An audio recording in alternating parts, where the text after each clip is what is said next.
I needed a day off to calm down and collect my thoughts after yesterday's atrocious game. But I mean, I am fed up with this coaching. I'm fed up with people claiming that the reason why we weren't winning is because Steven Jackson was out. This fucking team is just god awful. I have no idea how they even won 2 games. I'm still shocked that they even beat the Rams and the Buccaneers the way this team is playing. This coaching has got to be the worst. Dirk Cutter and Mike Nolan have got to be the worst offensive and defensive coordinators I've ever seen in my entire life. There's no, honestly, how do you let a guy who gets his first career NFL start, just a scrub running back, have 154 rushing yards, 80 of them coming off a, touchdown run?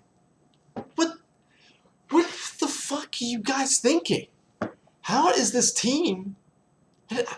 This defense is just, it's unbearable. It's unbearable to see. Like, I can't, it's just awful.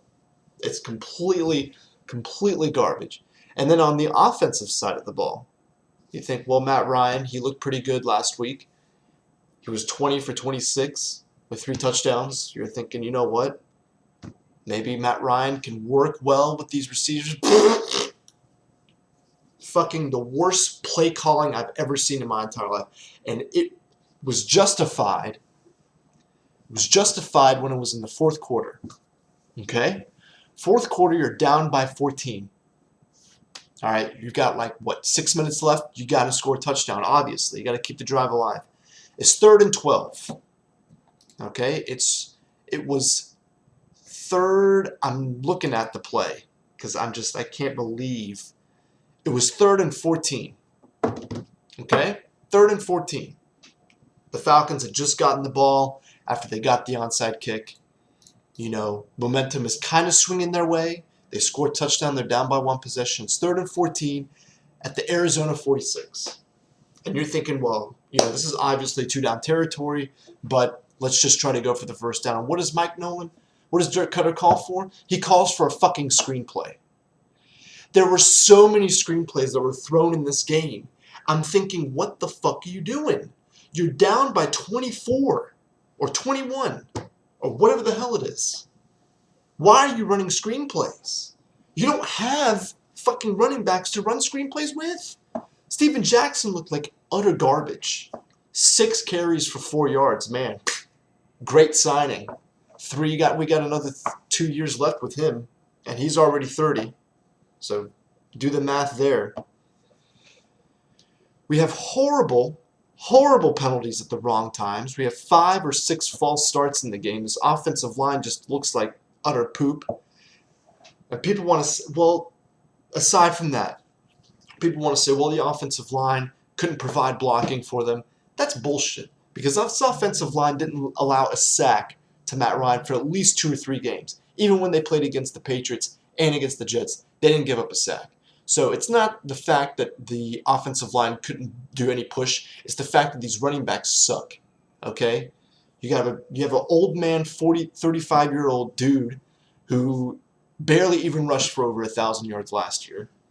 And now you expect him to where's the motivation now when you have nobody on the team?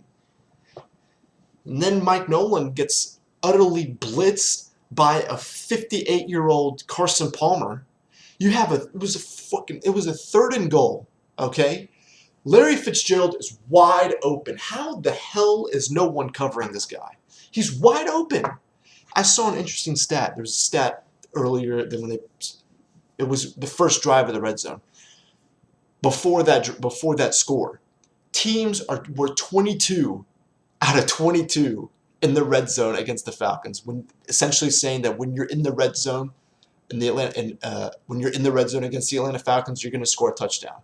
It's guaranteed. And now it was, what, 25-25 after they scored 3 touchdowns? And again, the red zone offense woes continue.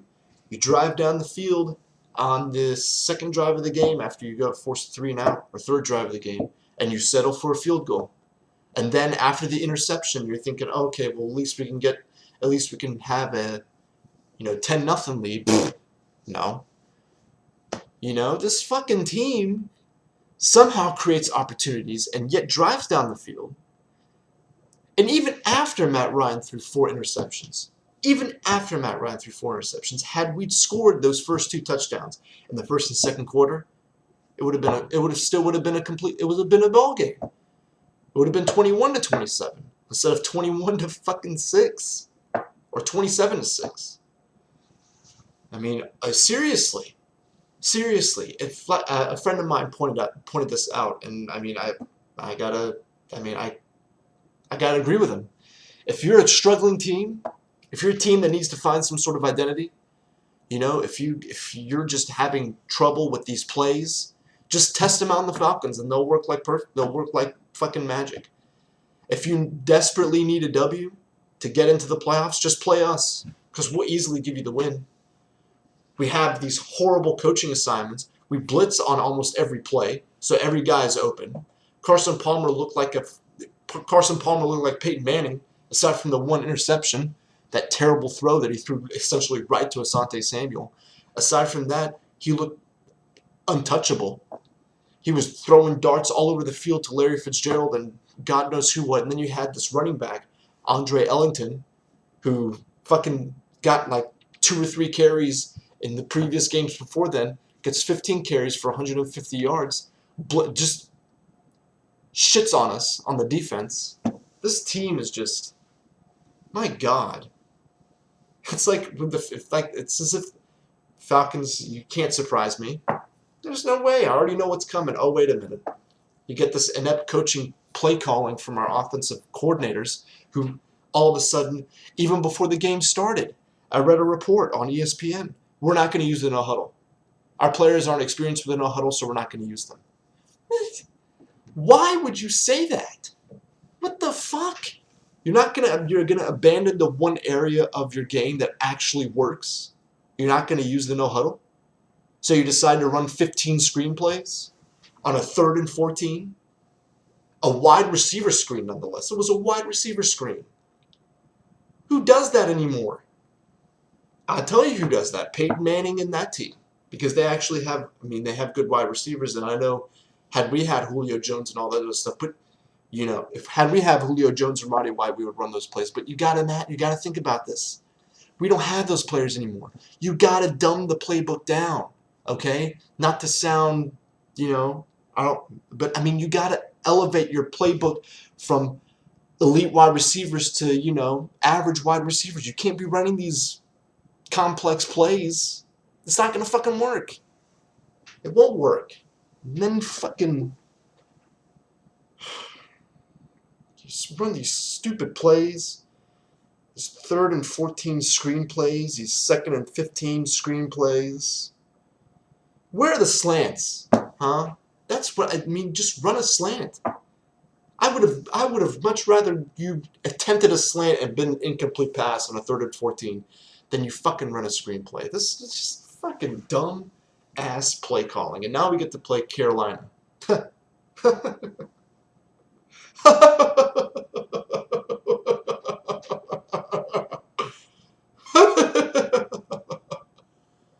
Oh boy.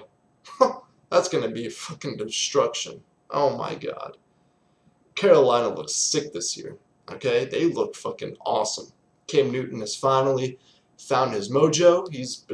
They destroyed the Giants. Absolutely obliterated them. They obliterated Carolina. They're over 500 for the first time in fucking a millennia. Since they had Jake Delhomme. At least from what I can remember. And now they're coming to the Dome. Oh boy. That's going to be an exciting game. I'll tell you that right now. But I'll have my popcorn ready. I'll be ready to watch Despicable Falcons. because, man, they put on a comedy show yesterday. Oh, boy. Oh, boy. It's fucking beautiful. Oscar right there. Or Emmy. Or whatever the hell you want to call it. A Tony, too. You can have it a Tony. Put the Benny Hill soundtrack on there. Dirk Cutter says before the game, oh, we're not going to run the no huddle. Matt Ryan justifies him by saying, you know what? We call the no huddle from the huddle. Because that makes sense. The reason why you run the no huddle is because you want to keep the defense on the field. I mean, you want to keep the package on the field. You want to keep the momentum going. These wide receivers know the no huddle. They have to. It's part of their fucking job to know this, to be ready for this kind of game. When a wide receiver goes down, you got to be ready to go. You got to know everything about the game. You can't just fucking say, you know what? Oh, because we don't have our elite wide receivers, we have to go in and completely nullify a whole different playbook. You can't do that. Either you do it, or you fucking just... You can't... I'm fucking confused now. I don't even know what the hell I'm saying anymore because it's just... It's fucking... It's dumbfounding. Matt Ryan throws 4 picks against the Arizona Cardinals defense. He did that last year. He threw 5.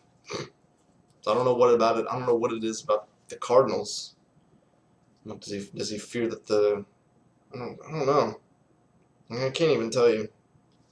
Anyway, that's my rant for the day. Fucking dumbass play calling by stupid ass head coaches. Mike Smith, who when he finds a penalty, he just sits there and writes it in his book. Just, yeah, I'm calm and collective. Fucking get angry, dude. Get angry. Get in these players' faces. You do realize that this is your job. This is your ass on the line too. You think Arthur Blank and Thomas Dimitroff are sitting there saying, "Oh, you know what? Don't worry about it. You'll be good next year." Fuck no. Fuck no. This was our year to win. This. Wait a minute. I almost said the Super Bowl. Woo! That was close. My apologies. This is our year to at least get over a 500 season. This is our year to get over a 500 season, and that's not going to be looking. That's not going to be looking too good. 2-5, and yet we have to play Seattle, New Orleans, Green Bay, and the 49ers. That's going to suck. Anyway, I'm done with that rant. My brain is about to implode. Even after the yesterday, taking a night off and not even saying a word about the game, I'm ready to implode. I might calm down and make a more sensible video, but I don't think that's going to happen. Falcons, good luck against Sunday when you play the Panthers. I know that's going to be quite an entertainment. Dirk Cutter, please try to wow me again. I would love to see a 4th and 40 screenplay. Do something to just completely just throw my underwear off and say, take me, Dirk Cutter. Just please do it. Because I want to see something. I want to see you just completely blow my mind away. Because after the 3rd and 14 screenplay, you've got to come up with something better. I'm praying you do. I'm hoping you do. Please do something. Do like a flea flicker or something. Just completely surprise me. I would love to see that. Oh man, that'd be awesome. Anyway, Falcons, good season, I guess. Very impressive. Yeah, have a good one.